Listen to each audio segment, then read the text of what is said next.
أعوذ بالله من الشيطان الرجيم بسم الله الرحمن الرحيم أومن كان ميتا فأحييناه وجعلنا له نورا يمشي به في الناس كمن مثله في الظلمات ليس بخارج منها كذلك زين للكافرين ما كانوا يعملون بھلا وہ شخص جو مردہ تھا پھر ہم نے اسے زندہ کیا اور ہم نے اس کے لیے نور پیدا فرما دیا، وہ اس کے ذریعے لوگوں میں چلتا ہے۔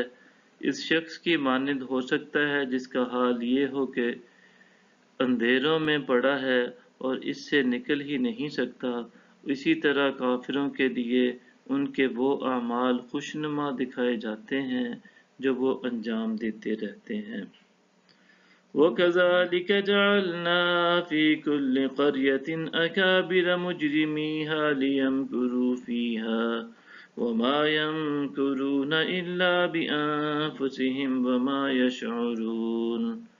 اور اسی طرح ہم نے ہر بستی میں وڈیروں کو وہاں کے جرائم کا سرغنہ بنا دیا تاکہ وہ اس میں مکاریاں کریں، اور وہ اپنی جانوں کے سوا کسی سے فریب نہیں کر رہے اور وہ شعور نہیں رکھتے۔ وَإِذَا جَاءَتْهُمْ آيَةٌ قَالُوا لَن نُّؤْمِنَ حَتَّى نُؤْتَىٰ مِثْلَ مَا أُوتِيَ رُسُلُ اللَّهُ أَعْلَمُ حَيْثُ يَجْعَلُ رِسَالَتَهُ سَيُصِيبُ الَّذِينَ أَجْرَمُوا صِغَارٌ عِندَ اللَّهِ وَعَذَابٌ شَدِيدٌ بِمَا كَانُوا يَمْكُرُونَ۔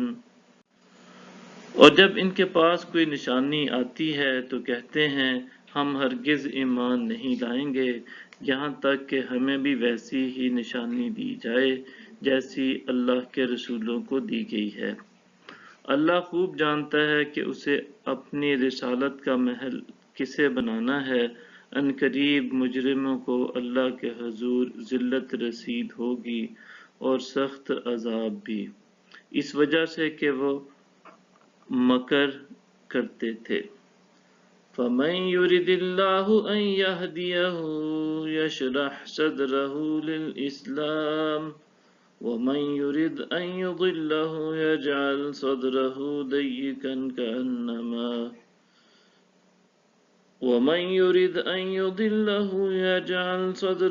ضَيِّقًا حَرَجًا كَأَنَّمَا يَصَّعَّدُ فِي السَّمَاءِ كَذَلِكَ يَجْعَلُ اللَّهُ الرِّجْسَ عَلَى الَّذِينَ لَا يُؤْمِنُونَ۔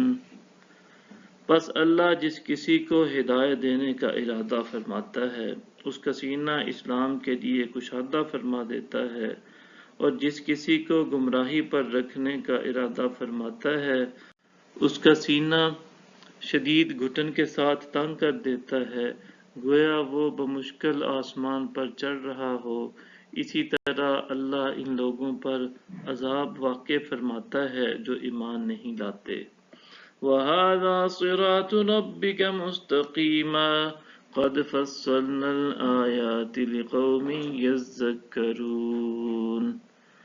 اور یہ آپ کے رب کا سیدھا راستہ ہے، بے شک ہم نے نصیحت قبول کرنے والے لوگوں کے لیے آیتیں تفصیل سے بیان کر دی ہیں۔ صدق اللہ العظیم۔